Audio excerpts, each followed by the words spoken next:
மக்களே, நான் உங்கள் ஸ்ரிதா. பொதுவா ஒவ்வொரு கோயிலுக்கும் ஒவ்வொரு ஸ்பெஷாலிட்டி இருக்கும், ஒவ்வொரு கோயிலுக்கும் ஒவ்வொரு சக்தி இருக்கும். அந்த மாதிரி உங்களுக்கு யூரினரி இன்ஃபெக்ஷன் இருந்தாலோ, இல்ல கிட்னில ஸ்டோன் இருந்தாலோ, இல்ல யூரினரி ட்ராக்ல ஏதாவது பிரச்சனை இருந்தாலோ, இப்படி சிறுநீர கோளாறுகள் எது இருந்தாலும் அதை தீர்க்கக்கூடிய சக்தி வாய்ந்த கோயில் தான் பெரம்பலூர் மாவட்டத்தில் இருக்கக்கூடிய ஊட்டத்தூர்ல இருக்கிற சுத்த ரத்தினேஸ்வரர் கோவில். இந்த கோவிலை பத்தி தான் இன்னைக்கு வீடியோல நம்ம டீடைலா பார்க்க போறோம். வாங்க வீடியோக்குள்ள போலாம். இந்த கோயில் எப்ப கட்டப்பட்டுச்சு, இதுக்கு பின்னாடி சொல்லக்கூடிய கதை என்ன அப்படின்னு கேட்டீங்கன்னா, ஒரு தடவை ராஜராஜ சோழர் இந்த பெரம்பலூர் இருக்கக்கூடிய இந்த இடத்துக்கு வர்றதா ஒரு செய்தி வருது. அங்க இருக்கக்கூடிய மக்கள் எல்லாருமே மன்னர் வராரு அப்படின்னு வேக வேகமா அந்த இடத்த கிளீன் பண்ண ஆரம்பிக்கிறாங்க. சரி, ஓரளவுக்கு சுத்தப்படுத்தலாம் அப்படின்னு. அப்படி கிளீன் பண்ணிட்டு இருக்கும் பொழுது ஒருத்தர் மண்வெட்டியால மண்ணை இப்படி தோன்றாரு. தோண்டும் பொழுது திடீர் மண்வெட்டி எது மேலேயோ போய் வேகமா இடிக்குது. அந்த சத்தம் கேட்டுட்டு அவர் மண்வெட்டியை வெளியில எடுக்கிறாரு. திடீர்னு அந்த இடத்துல இருந்து ரத்தம் வர ஆரம்பிக்குது. அதை பார்த்து பயந்து போனவர் வேகமா ஊருக்குள்ள போய் இந்த விஷயத்த சொல்றாரு. எல்லாருமா சேர்ந்து மன்னர் கிட்ட சொல்லி மன்னர் அந்த இடத்துக்கு கூட்டிட்டு வராங்க. ராஜராஜ சோழன் முன்னிலையில அந்த இடத்த சுத்தியும் எல்லாரும் தோன்றாங்க. தோண்டி பார்க்கும் பொழுது அவர் இடிச்ச அந்த இடத்துக்கு கீழே சுயம்புவா உருவான ஒரு சிவலிங்கம் இருந்திருக்கு. அந்த சிவலிங்கத்தை பார்த்தோன்னே மெய் சிலிர்த்து போன ராஜராஜ சோழர் அதை மையமா வச்சு அதை சுத்தி கட்டிய கோவில் தான் இப்ப நம்ம பார்க்க போற சுத்த ரத்தினேஸ்வரர் கோவில். இன்னைக்குமே அந்த கோவிலுக்கு போனா அந்த மூலவர் மேல இந்த ஒரு வடு, அந்த மண்வெட்டி பட்ட அந்த தழும்பு இருக்கும் அப்படின்னு நிறைய பேர் சொல்றாங்க. இந்த கோவிலோட முக்கியமான சிறப்பம்சம் என்ன அப்படின்னா, மாசி மாதத்துல 12ஆம் தேதி, 13ஆம் தேதி, 14ஆம் தேதி இந்த 3 நாளுமே தொடர்ந்து சிவபெருமான் மேல சூரிய ஒளி படும்படியா இந்த கோவில் கட்டப்பட்டிருக்கு. மத்த எந்த நாள்லயுமே அவர் மேல டைரக்டா சூரிய ஒளி படுறது கிடையாது. அந்த 3 நாள் மட்டும் பர்டிகுலரா சிவபெருமான் மேல சூரிய ஒளி படுது. அது அந்த ஆதித்யனே சிவபெருமான வேண்டதா ஒரு ஐதீகமாகவும் சொல்லிட்டு இருக்காங்க. அதே மாதிரி வைகாசி மாசத்திலயுமே 3 நிமிஷம் தவறாம சிவபெருமான் மேல சூரிய ஒளி படுது. பர்டிகுலரா இந்த நேரத்துல நீங்க போய் அவரை வேண்டுறீங்க அப்படின்னா உங்களுக்கு இருக்கக்கூடிய எல்லா நோய்களுமே கம்ப்ளீட்டா கியூர் ஆயிடும். இந்த கோவிலோட இன்னொரு முக்கியமான அம்சம் என்ன அப்படின்னா, அங்க இருக்கக்கூடிய அந்த மூலவர், இப்ப நான் சொன்ன அந்த லிங்கம் முழுக்க முழுக்க முழுக்க ரத்தினத்தால உருவான சுயம்பு லிங்கம். யாரும் இந்த லிங்கத்தை செய்யல, தானா உருவான ரத்தினத்தால ஆன லிங்கம். அதனாலதான் அந்த லிங்கத்துக்கு சுத்த ரத்தினேஸ்வரர் அப்படிங்கிற பெயர் வந்தது. சுத்தமான ரத்தின கல்லால ஆன லிங்கம் அப்படிங்கிறதுனாலதான் அவருக்கு அந்த பேர் வந்தது. அவருடைய பேர் மூலமா இந்த கோவிலும் சுத்த ரத்தினேஸ்வரர் கோயில் அப்படின்னு அழைக்கப்படுது. இங்க இந்த கோவிலோட ரொம்ப விசேஷமான இன்னொரு விஷயம் என்ன அப்படின்னா, இந்த கோவில்ல ஒரு பர்டிகுலர் நடராஜர் சிலை இருக்கு. இந்த நடராஜர் சிலை நீங்க பாத்தீங்கன்னா யூஸ்வலி மத்த கோவில் இருக்கிற மாதிரி கருங்கல்லால ஆகாம பஞ்சநதன கல் அப்படின்னு சொல்லப்படுற விசேஷமான ஒரு கிரானைட் கல்லால செய்யப்பட்டிருக்கு. இதுல ரொம்பவே முக்கியமான விஷயம் என்ன அப்படின்னா, இந்த நடராஜர் செய்யப்பட்ட இந்த பஞ்சநதன கல் அப்படிங்கிறது எந்த ஒரு உளிய கொண்டோ இல்ல எந்த ஒரு மிஷின் கொண்டோ செதுக்க முடியாத ஒரு கல். அதாவது இங்க இருக்கக்கூடிய நடராஜருமே சுயம்புவா உருவான நடராஜரா தான் இருக்கணும் அப்படிங்கறது இந்த கோவிலை சுத்தி இருக்கக்கூடிய நம்பிக்கையா இருக்கு. இந்த பஞ்சநதன கல் அப்படிங்கிறது ஒரு சில தடவை பாக்குறப்போ லைட்டா ஒரு கிரீன் ஷேட்லயும், ஒரு சில நேரத்துல லைட்டா ஒரு ப்ளூ ஷேட்லயும், ஒரு மாதிரி மல்டிபிள் ஷேட்ஸ்ல காட்சி அளிக்கக்கூடிய ஒரு நடராஜரா இருக்காரு. இந்த நடராஜரை யார் பார்க்கணும் அப்படின்னாலுமே அதுக்கு அபிஷேகம், ஆராதனைகள் எல்லாமே செஞ்சு முடிச்சதுக்கு அப்புறமா தான் சுவாமியவே நம்மளால பார்க்க முடியும். நடராஜருக்கு பக்கத்திலே இருக்கக்கூடிய சிவகாமி அம்மையார் அந்த கோயிலினுடைய மெயின் டெய்டி. சிவகாமி அம்மையார் நடராஜரை பாக்குற மாதிரி அவங்களுடைய தலை லைட்டா சாஞ்ச மாதிரியான ஒரு பொசிஷன்ல அவங்கள வச்சிருக்காங்க. நார்மலா நீங்க அம்பாள் எங்க பாத்தீங்கன்னாலுமே நேரா உங்களை பார்த்து அருள் புரியுற மாதிரி இருக்கும். ஆனா இந்த கோவில்ல மட்டும் அவங்க நடராஜரை பாக்குற மாதிரி, ஒரு காதலோட அவரை பாக்குற மாதிரி அழகா அவங்களுடைய சிற்பம் அந்த இடத்துல இருக்கு. இந்த நடராஜர் சிலை இருக்கக்கூடிய இந்த பஞ்சநதன கல் அப்படிங்கிறது ரொம்ப ரொம்ப விசேஷமான ஒரு கிரானைட் வகையை சேர்ந்தது. இந்த கிரானைட் கல்லுக்கு அப்படி என்ன விசேஷம் இருக்குன்னு கேட்டீங்கன்னா, எப்பெல்லாம் சூரிய ஒளி இந்த கல் மேல படுதோ அப்பெல்லாம் அது சூரிய ஒளியை அப்சர்வ் பண்ணி வச்சு தொடர்ந்து எமிட் பண்ணிக்கிட்டே இருக்கும்.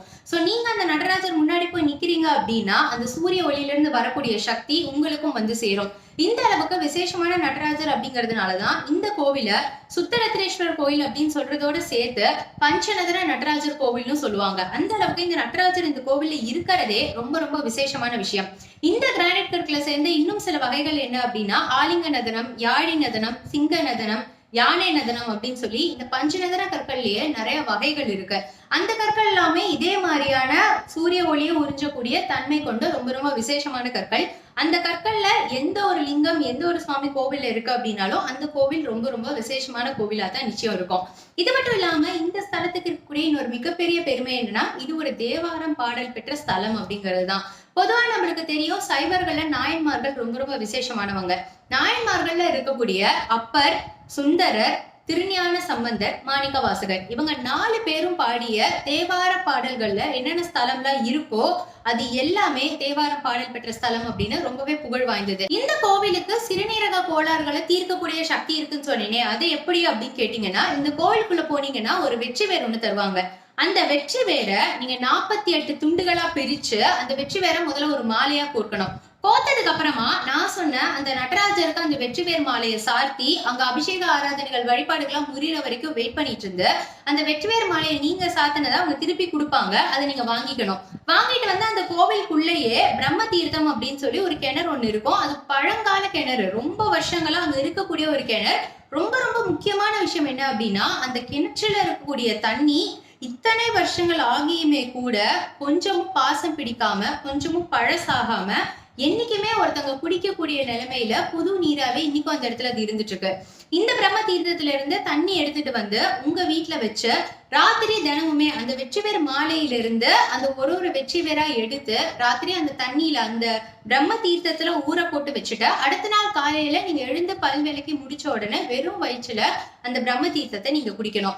இப்படி அந்த வெற்றி வேர் மாலையில மொத்தம் 48 துண்டுகள் நீங்க வச்சு கட்டியிருப்பீங்க. சோ அந்த 48 துண்டுகளை நீங்க 48 நாளைக்கு யூஸ் பண்ணி 48 நாள் நீங்க இதை வரிசையா இதே மாதிரி குடிச்சிட்டு வரணும். அதாவது ஒரு மண்டலம் அப்படின்னு சொல்லுவாங்க. 48 நாள்னா அந்த ஒரு மண்டலம் நீங்க குடிச்சீங்கன்னா உங்களுக்கு இருக்கக்கூடிய சிறுநீர கோளாறுகள் ஆகட்டும், யூரினரி ட்ராக்ல இருக்கக்கூடிய பிரச்சனைகள் ஆகட்டும், அது எல்லாமே தீர்க்கமா குணமாகும் அப்படின்னு அந்த கோவிலினுடைய செவத்திலேயே எழுதியிருக்காங்க. அந்த அளவுக்கு கண்டிப்பா அது குணமாகும் அப்படிங்கறதுல எந்தவித சந்தேகமும் கிடையாது. நிறைய பேருக்கு இந்த கோவிலுக்கு வந்து இந்த மாதிரி பிரச்சனைகள் குணமாகி அதுக்கப்புறம் அவங்க குணமானதுனால திருப்பி இந்த கோவிலுக்கு வந்து வழிபாடுகள் செஞ்சு ஆராதனைகள் செஞ்சவங்களும் இருக்காங்க. அந்த அளவுக்கு இந்த கோவில் ரொம்ப ரொம்ப ரொம்ப பவர்ஃபுல்லானது. இந்த கோவிலுக்கு போனா வேற என்னென்ன உங்களுக்கு நன்மைகள் நடக்கும் அப்படின்னா, உங்களுக்கு திருமண தடை இருந்ததுன்னா அந்த தடை சீக்கிரமே நீங்கி திருமணமாகும். உங்களுக்கு ஏதாவது பதவி உயர்வு வேணும், ஒரு நல்ல பொசிஷனுக்கு போகணும் அப்படின்னு ஆசைப்படுறீங்க, ஒரு இடத்துல வேலை பாக்குறீங்க அப்படின்னா அந்த பதவி உயர்வு உங்களுக்கு சீக்கிரமா கிடைக்கும்.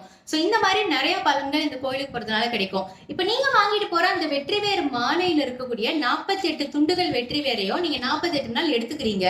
அது போக உங்களுக்கு 1-2 வெற்றி வேர் மிச்சம் இருக்கு அந்த மாலையில, அதை என்ன பண்றது அப்படின்னு யோசிச்சீங்கன்னா, உங்களுக்கு பக்கத்துல இருக்கக்கூடிய நதி நீரோட்டத்துல ஃப்ளோயிங் வாட்டர் எங்க இருக்கோ அந்த நதி நீரோட்டத்துல கொண்டு போய் அந்த வெற்றி வேரை நீங்க போட்டுடலாம். சோ உங்ககிட்ட மிச்ச பிரம்ம தீர்த்தம் இருந்தாலுமே அது பின்னாடி இருக்கக்கூடிய அந்த நதியில நீங்க போய் சேர்த்தலாம்.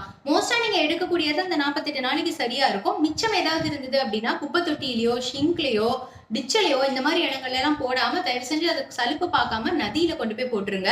இந்த கோவிலுக்கு எப்படி போகணும் அப்படின்னா, திருச்சிக்கு பக்கத்துல பாடலூர் அப்படின்னு ஒரு ஊர் இருக்கும். அந்த ஊர்ல இருந்து ஒரு 5 கிலோமீட்டர் 4 கிலோமீட்டர்ல தான் இந்த கோவில் இருக்கு. இந்த பாடலூர் அப்படிங்கிற ஊருக்கு இந்த பேர் வந்ததுக்கே வந்து ஒரு ஸ்டோரி இருக்கு. நான் உங்ககிட்ட வந்து சொன்னேன்ல, தேவார பாடல்கள் வந்து திருநாவுக்கரசர் பாடியிருக்காரு அப்படின்னு. அந்த காலகட்டத்துல திருநாவுக்கரசர் பெருமான் இந்த கோவிலுக்கு வரப்போ அதுக்கு பக்கத்துல கொஞ்சம் தூரம் தள்ளி ஒரு ஊர்ல உட்காந்துதான் இந்த தேவார பாடலை வந்து பாடுறாரு.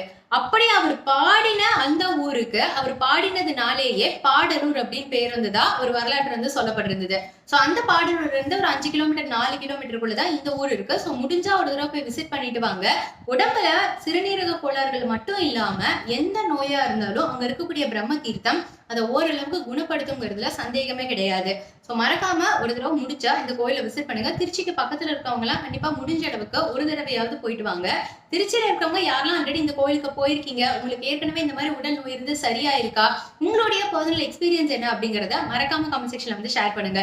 இந்த வீடியோ உங்களுக்கு பிடிச்சிருந்தா இந்த வீடியோ லைக் கொடுத்துட்டு மறக்காம நம்ம சேனல் சப்ஸ்கிரைப் பண்ணிக்கோங்க. அப்பதான் நான் ஃப்ரீக்வெண்டா அப்லோட் பண்ற வீடியோஸ் உங்களுக்கு வரும்.